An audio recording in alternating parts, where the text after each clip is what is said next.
Unit 2 এর প্রথম question.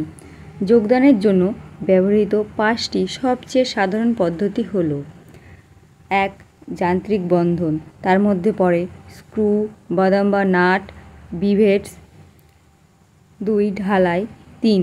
ব্রেজিং। 4. Soldering. 5. আঠালো বন্ধন।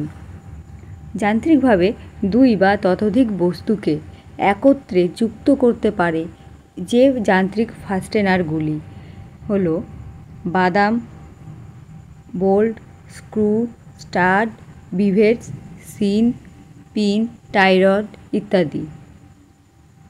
একটি স্ক্রু থ্রেডের কার্যকর ব্যাস কি? পিচ ব্যাস। ভারতে আমরা ISO ব্যবহার করি dash thread, metric thread.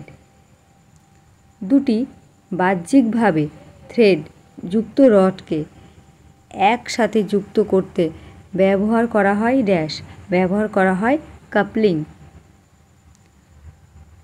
Bolt এবং নাটের কোন ফ্যাক্টর অবশ্যই 1 হতে হবে? পিচ ব্যাস অবশ্যই 1 হতে হবে। ফাস্টেনার যা এক বা উভয় প্রান্তে থ্রেড করা থাকে তাকে ড্যাশ বলে, তাকে স্টাড বলে। কাঠের নির্মাণে ব্যবহৃত হয় কোন ওয়াশার?